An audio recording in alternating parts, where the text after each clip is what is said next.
Bonsoir à toutes et à tous. Le chef d'état-major israélien Yael Zamir avait déclaré que 2025 serait une année de guerre. La question est de savoir où exactement. Et l'un des endroits concernés, c'est le Yémen justement et les rebelles Houthis. Bonsoir Océane Nicole. Bonsoir Avner Avraham, ancien officier du Mossad. On en parle dans un instant avec vous. Mais on aimerait comprendre pourquoi et quelle région est concernée par ces rebelles Houthis. Avec vous Océane, la mer et la marine marchande. Tout à fait, et la mer Rouge. Il faut savoir que dès le lendemain du 7 octobre 2023, les rebelles Houthis ont tout de suite dit et ont tout de suite promis de se montrer solidaires avec ce qui se passait dans la bande de Gaza. Résultat, ils ont donc lancé une guerre parallèle justement en mer Rouge avec la première attaque qui arrive le 19 novembre 2023, donc un peu plus d'un mois après le 7 octobre. Et depuis, ce sont des centaines d'attaques qui ont été revendiquées. Concrètement, ce sont des attaques sur des bateaux marchands. Alors pas que des bateaux israéliens ou américains, mais aussi des bateaux britanniques, allemands, italiens, français, néerlandais. Et il y a aussi des membres d'équipage qui sont pris en otage. Il y a même des membres d'équipage qui ont été tués lors de ces attaques. Et le but, c'est en effet d'heurter la communauté internationale et d'impacter concrètement le commerce maritime. Et oui, parce que qui dit marine marchande dit aussi sécurité marchande.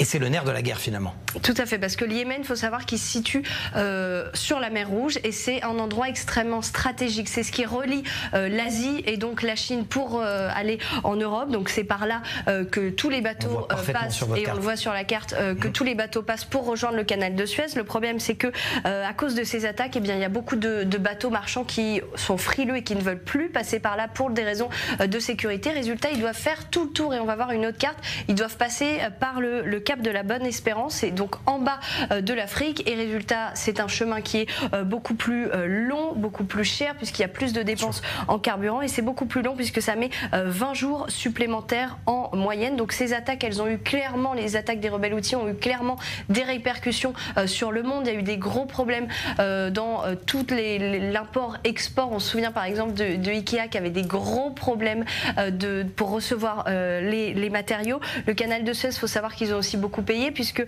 il y a plus de la moitié du trafic qui a baissé. Les revenus, ils ont chuté de 61,2%. C'est passé de 2,4 milliards de dollars à un peu plus de 931 millions de dollars. Et le nombre de navires qui traversent le canal de Suez, eh bien, il a diminué de 51%. C'est donc énorme. Et à l'inverse, lorsqu'on regarde les chiffres du canal de la du cap de la Bonne Espérance, pardon, eh bien là, il y a une augmentation de 89%. Donc il y a vraiment eu un impact mondial, on peut le dire, des attaques des rebelles Houthis. Merci Océane Nicole. Alors, je me tourne vers vous, Avner Avraham, merci d'être avec nous. Très clairement, est-ce que c'est un piège en mer Rouge ou c'est quasiment une guerre en mer Rouge ? Il faut bien comprendre que le Yémen est divisé. On a d'un côté un pays, les Houthis ont pris le contrôle d'une partie de ce pays, et le problème, c'est effectivement ce coup porté à la navigation mondiale. Il était très clair qu'ils allaient tirer vers Israël, mais si les Américains agissent, en général, ils n'agissent pas sur plusieurs fronts. Donc ils ont décidé d'attaquer au Yémen en essayant de dire aux Iraniens, nous avons les capacités. Il faut aussi prendre en compte que ces avions ont décollé du Qatar. Et pour Israël et agit dans la bande de Gaza. Mais vu leurs déclarations, les Houthis doivent bien attaquer, mais ils voudraient en fait que tout cela s'arrête. Moi, j'aimerais comprendre la sécurité dans le commerce marchand. Ça concerne qui ? Uniquement les États concernés ou également les services secrets, en l'occurrence le Mossad, la CIA? Cela, tout d'abord, le dommage est un dommage mondial, puisqu'il y a Pourquoi les Égyptiens qui ne disent rien. Il est possible qu'il soit compensé par d'autres moyens. Mais le fait que nous parlions aujourd'hui des Houthis, eh bien, ça les encourage, il faut bien les comprendre. On n'a pas beaucoup d'informations sur ces Houthis parce que les services de renseignement n'y avaient pas beaucoup prêté attention. Aujourd'hui, on en sait un peu plus. On a vu, par exemple, des opérations très précises, comme on a vu au Liban, et on a de plus en plus de renseignements du Mossad et du CIA. C'est pourquoi ces 2 derniers jours, les Américains avaient une banque de cibles. À ce propos, alors peut-être que j'ai vu trop de films, je sais pas, ça va vous faire sourire, Océane également, mais pourquoi la CIA, pourquoi le Mossad, ou pourquoi d'autres États, comme la France par exemple, qui a un très bon service action à la DGSE, n'envoient pas des équipes spéciales s'occuper des chefs qui publient des vidéos tous les jours en disant on va menacer au Yémen directement. Pourquoi ce n'est pas le cas ? On voit que depuis le début de cette guerre, Israël agit successivement. D'abord à Gaza, ensuite au Liban, ensuite maintenant on reprend les combats dans la bande de Gaza. Et Israël doit décider où investir ses effectifs, ses forces. Nous avons, je crois, à 3 reprises attaqué au Yémen et on a vu des dégâts importants sur des images satellites.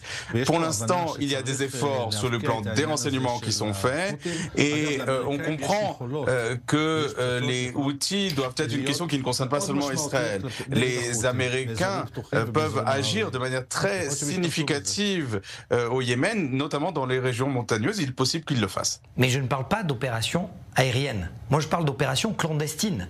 D'envoyer des hommes, très clairement, infiltrer le Yémen et aller chercher, par le col, les responsables. Alors je crois qu'il faut bien comprendre qu'au Yémen, il y a des opposants. Comment est-ce qu'on obtient des informations? Comment le Mossad en obtient? Eh bien, c'est les opposants. Comment est-ce qu'on a fait pour avoir des informations sur le Hezbollah de Syriens? Et donc, il y a des gens qui ne veulent pas de cette guerre, mais ils savent où se trouvent les missiles, où se trouvent les bases, etc.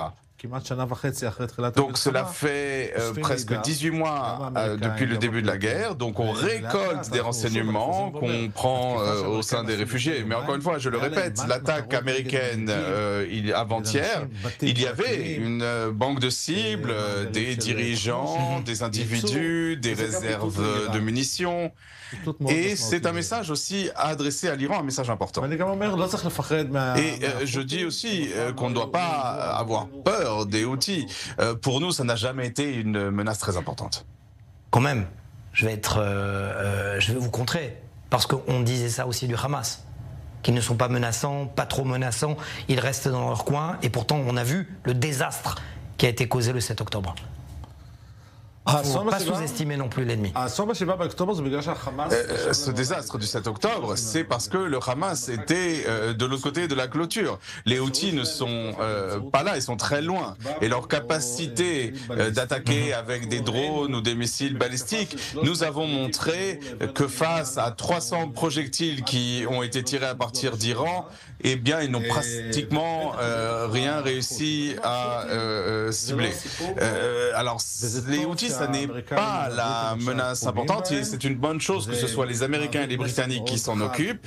Cela adresse un message très clair à tous les satellites iraniens. Avner Avram, restez avec nous. On va parler, justement, vous parliez à l'instant des frappes aériennes. L'historique de ces frappes est américaine et israélienne contre les rebelles Houthis. Shani Guidalia. Les Houthis frappent, les États-Unis et Israël ripostent.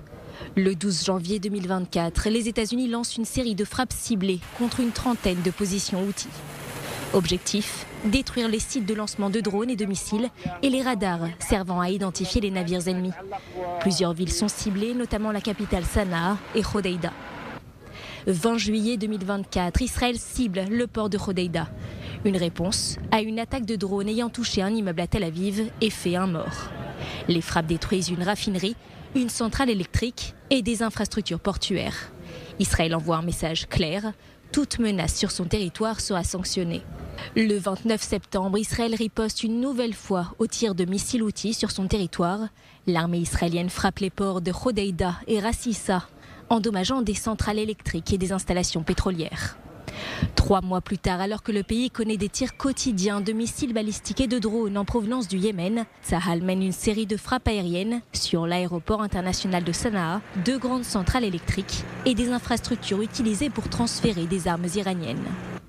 Le 8 janvier, le CENTCOM annonce avoir effectué des frappes de précision sur 2 installations souterraines utilisées pour stocker des armes avancées et qui servaient à attaquer des navires en mer Rouge et le golfe d'Aden. Avec le retour de Donald Trump, dont l'administration avait qualifié les Houthis d'organisation terroriste, les États-Unis ripostent après chaque attaque contre ces navires. Le 15 mars, ils lancent une série de frappes aériennes et navales à grande échelle. Les cibles visées, des radars, des systèmes de missiles et de drones, des frappes menées durant plusieurs jours consécutifs. Malgré ces frappes, les Houthis poursuivent leurs attaques qu'ils promettent d'intensifier. Une situation tendue en mer Rouge et qui pourrait devenir explosive. Avner Avraham, très clairement, est-ce qu'il y a un moyen de faire taire les armes des Houthis? On a l'impression que plus on les détruit, plus ils en reçoivent par les Iraniens.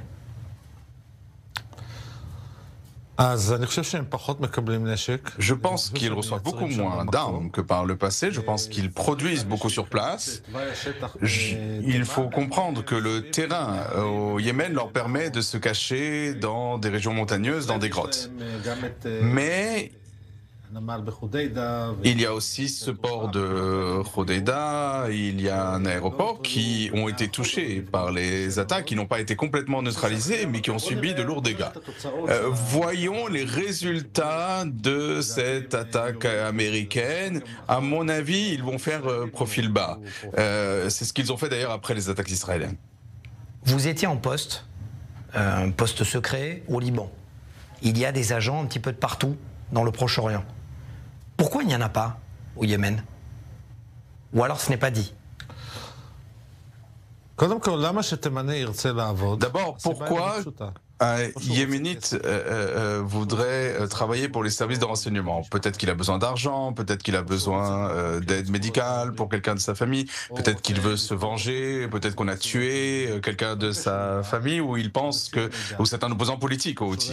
À partir du moment où il fournit des renseignements, on lui fournit des moyens pour faire passer ces renseignements, il recrute d'autres agents. De la même manière qu'on a vu des Iraniens essayer de recruter des Israéliens, on a toutes sortes de moyens mais pour recruter des agents. On voit par exemple au Liban que les gens ont moins peur du Hezbollah. Et le message des Américains, c'est si vous êtes un satellite de l'Iran, vous êtes le prochain sur notre liste de cibles.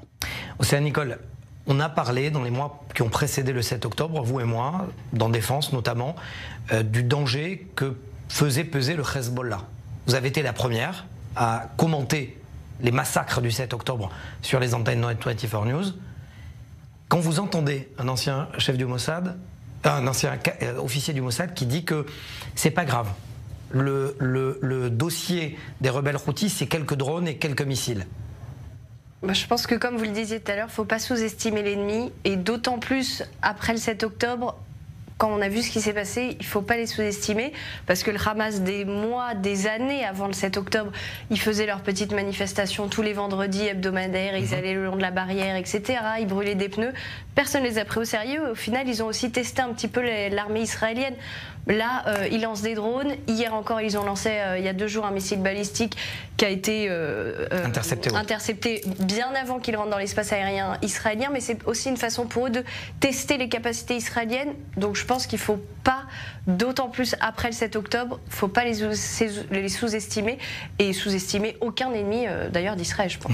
Alors justement, je vous fais réagir, Avner Avraham. Est-ce qu'il n'y a pas une dichotomie, est-ce qu'il n'y a pas un fossé entre ce que pensent les sécuritaires et le grand public?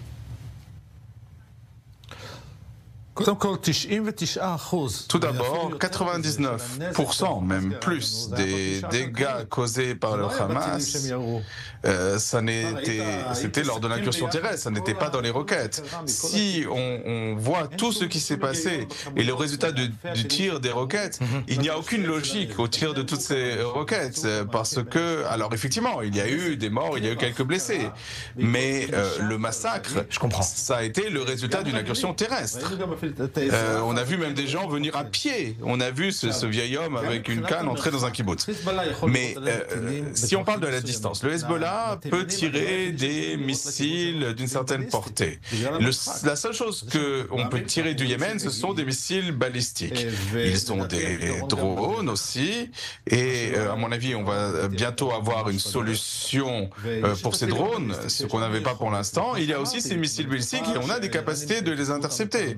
Alors, les Iraniens nous ont attaqués à 2 reprises et on a démontré nos capacités. On a eu l'aide des Américains et notamment des Jordaniens.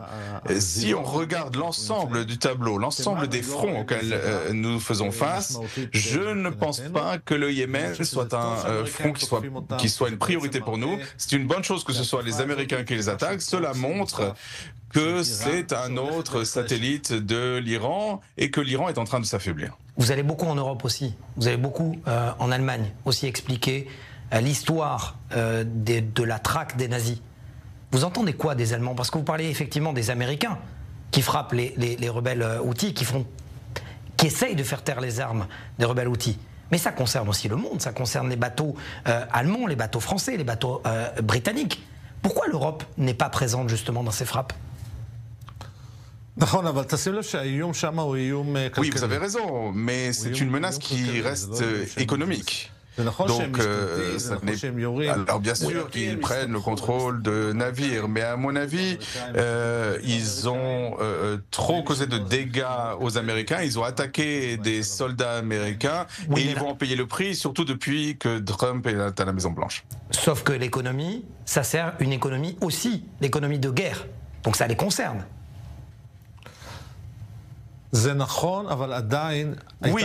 vous avez raison, mais il y a eu quand même des attaques physiques contre les Américains, c'est-à-dire qu'ils se sont saisis de navires. Il y a aussi l'aspect économique.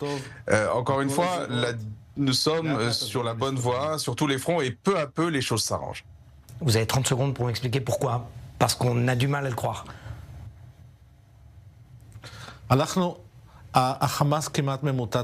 Le Hamas est presque effondré dans la bande de Gaza, le Hezbollah aussi. La situation a changé en Syrie. Il est clair que la Syrie ne compte pas nous attaquer prochainement. Nous voyons qu'il y a des Druzes syriens qui sont venus en Israël. Nous avons fortifié notre frontière. L'Irak s'est exclu des attaques. Que les Américains s'en prennent aux Houthis. Vous vous rappelez que les Iraniens doivent encore nous attaquer, en tout cas c'est ce qu'ils ont dit et on ne le voit pas. C'est la meilleure situation possible, il faut ramener les otages et je dis la chose suivante. S'ils ont le culot de nous dire on va libérer un otage vivant et 5 morts, c'est quelque chose qui pourrait durer pendant 5 ans. Et c'est une bonne chose qu'il y ait une pression aujourd'hui dans la bande de Gaza parce que cela peut nous mener à un accord dans quelques jours, vous le verrez. On l'espère. Merci Avner Avraham d'avoir été avec nous. Alors justement, je vais me tourner vers vous, Shani Guidalia. Shani, merci d'être avec nous. Concrètement, à l'instant, Avner parlait de l'Iran et du rapport entre l'Iran, les gardiens de la révolution et les rebelles houthis. Ça concerne quoi exactement ce lien financier et militaire ? Oui, tout à fait. Les Houthis restent une milice chiite alignée sur l'axe iranien. Donc ils sont entraînés, équipés, parrainés par l'Iran. L'Iran qui leur fournit un soutien militaire et financier. Tout d'abord au niveau militaire, l'Iran leur fournit des armes, principalement des missiles balistiques et des drones, soit en leur envoyant des pièces détachées ou alors par voie de contrebande en provenance de Chine ou de Corée du Nord. Et puis les Houthis sont aussi entraînés par les gardiens de la révolution eux-mêmes, notamment pour apprendre à cibler les les navires en mer Rouge. Des centaines d'entre eux ont été formés à la Khamenei Academy of Naval Science and Technology, où ils ont reçu une formation de la part de l'unité Al-Quds, l'unité d'élite des gardiens de la Révolution. Et puis d'autres ont été formés au Liban par le Hezbollah, mais sous la supervision de l'Iran lui-même. Et puis également au niveau financier, les Houthis reçoivent des fonds de la part des gardiens de la Révolution, que ce soit directement, puisque l'Iran injecte des millions de dollars qui leur sont destinés, mais aussi indirectement. Et cette fois, c'est par contrebande de drogue, d'armes, mais aussi de carburant. Donc il faut comprendre que l'Iran a tenté de créer un Hezbollah bis au Yémen. Les Houthis sont encouragés à créer un État dans l'État. Ils ont structuré une force militaire indépendante et ils sont devenus autonomes tout en gardant leur identité et en devenant un acteur régional clé pour servir les intérêts des gardiens de la Révolution. Merci Chani, je me tourne vers vous, Général Bruno Clermont, merci d'être avec nous. Je vais vous poser la même question que j'ai posée à un précédent invité qui était un officier du Mossad. Comment on fait pour faire taire les armes des rebelles Houthis, sachant que le robinet est toujours ouvert, que quand on les frappe, les Iraniens les remplacent? C'est extrêmement difficile. C'est tellement difficile qu'une coalition de tous les pays du Golfe pendant 8 ans s'y est employée et n'y est pas arrivée, au prix de centaines de milliers de morts. Une guerre d'ailleurs qui est passée sur les radars et qui n'a pas intéressé grand monde.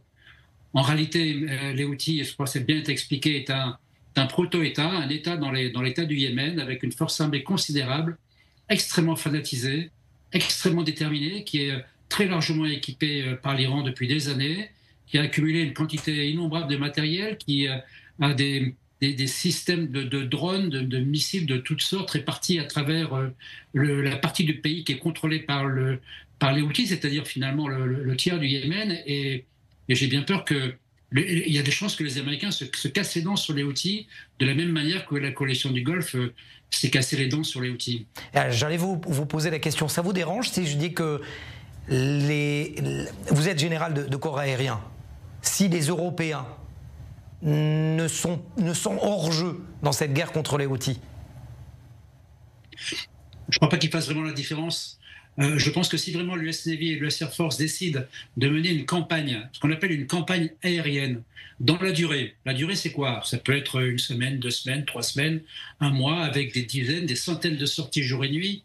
Ils peuvent faire très mal aux Houthis. Mais c'est vraiment une grande campagne aérienne qu'il faut lancer pour être capable d'attaquer le potentiel militaire des Houthis. Et on constate que pour la première fois, les Américains, l'US Navy d'abord, mais probablement l'US Air Force en appui, a décidé de lancer une campagne aérienne.